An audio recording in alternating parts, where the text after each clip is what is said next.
मुंबईमध्ये ठाकरे बंधूंची युती झाल्यामुळे मराठी माणसांची ताकद वाढणार, दोन्ही पक्षांना फायदा होणार अशी चर्चा सुरू असताना मनसेसाठी धक्का देणारी बातमी समोर आली। वांद्रे येथील मनसेच्या बालेकिल्ल्यात पक्षाला मोठं खिंडार पडलंय। प्रभाग क्रमांक 97 आणि 98 मधील तब्बल 11 प्रमुख पदाधिकाऱ्यांनी आपल्या पदाचे राजीनामे दिलेत। उद्धव ठाकरेंच्या मशाल चिन्हावर उमेदवार रिंगणात उतरवल्याने पक्ष निर्मितीपासून निष्ठावंत राहिलेले मनसैनिक हे नाराज झालेत। यातूनच त्यांनी तडकाफडकी राजीनामा दिलाय। मनसेला वॉर्ड क्रमांक 97 मध्ये भाजपकडून खिंडार पाडण्यात आलाय। मनसेच्या सर्वच प्रमुख जुन्या नेत्यांचा भाजपात पक्षप्रवेश झालाय। ही जागा ठाकरेंच्या शिवसेनेला गेल्यामुळे नाराज असलेल्या जुन्या मनसेच्या कार्यकर्त्यांनी भाजपात प्रवेश केलाय।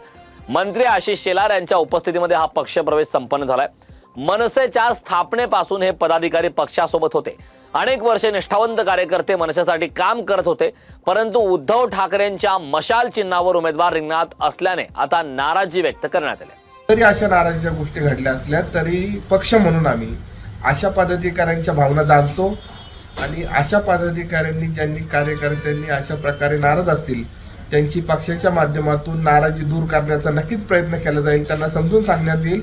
आणि सर्वात महत्त्वाची गोष्ट, माननीय सन्माननीय राजसाहेब ठाकरेंचं जे वाक्य आहे की कुठल्याही गोष्टीपेक्षा महाराष्ट्र मोठा आहे, ही बाब सर्व पदाधिकाऱ्यांना पुन्हा एकदा समजावून सांगण्यात येईल की महाराष्ट्रापेक्षा काही मोठा नाही, कुणाचंही पद महत्त्वाचं नाही आणि कुणाच्याही महत्त्वाकांक्षा महत्त्वाच्या नाहीत, हे पुन्हा एकदा समजावून सांगण्यात येईल आणि त्यांची नाराजी दूर करण्याचा नक्की प्रयत्न करण्यात येईल।